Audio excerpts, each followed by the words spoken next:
Alright, what's up everybody, this is Martin Malvex Forever, and last video we just talked about this little crappy demonstration, and hopefully you got some intuition about integral and how to use it. And we just introduced the idea of an integral active zone, which means that we only want the integral to be active in this zone, and if it's out of this zone, proportion works, we just want to disable the integral.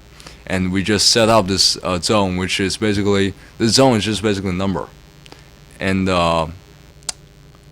we converted our 3-inch to ticks, and that's a resolution that is readable by the integral. So that basically we just continue with the algorithm. So what do we want to do? We want to say that when the error is smaller than this zone activate integral.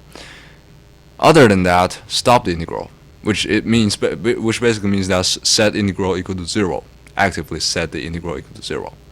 Alright, so let's do this, which shouldn't be difficult, just if statements. Alright, we type if error is greater than, less than. If the error is less than integral active zone, and in this case we want our error to be the absolute value of the error, because the error might be negative, and if the error goes to negative around this area, we say that we want the absolute value of this segment, which is basically positive, to be smaller than this length, and which means that it is still in our reasonable integral active zone. So we are going to exclude the second final calculation, and we're just going to deal with the integral raw in this case, because we do everything with integral raw directly, and finally we just scale it up or down. Alrighty.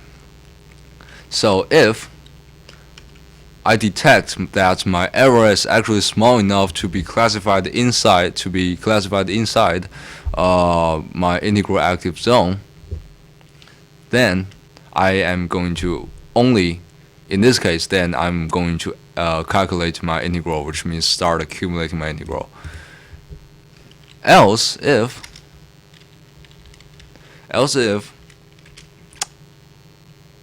my actually this is just type else.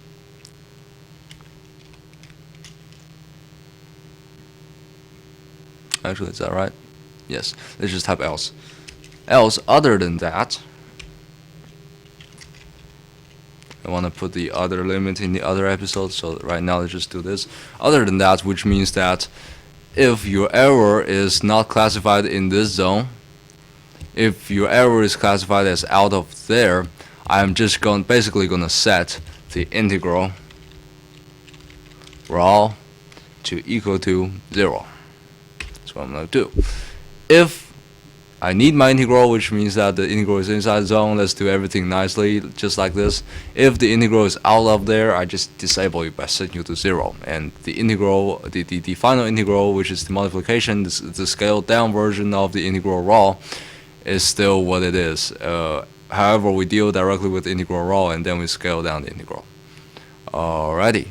So that is the basic algorithm of how you use the integral, the idea of integral active zone. We don't want the integral to be active to be activated outside of that zone, because first it's unnecessary, second it's gonna cause over accumulation, and it's gonna cause overshoot. So this is just very easily how you apply the idea, but most importantly, I spent plenty of time explaining to you why you need this, just so that you're just not mechanically you're not just mechanically typing the codes and then use it and boom, it works. I want you to understand it, and if you need some more advanced, if you're trying to figure out some more advanced applications with your integral, for instance, if you want to put PID not on a base but on your lift, running as a constant loop to keep your position, you probably want to deal with your integral the other way. And first thing before that, you have to understand how integral works, or why I'm putting these limits on integral, or why it is dangerous or it needs to be contained. So I intended this to be a short and sweet video just to show or just to finish up the concept I set up in the last episode. And this is Martin X forever. Thanks for watching, and I will see you in the next video.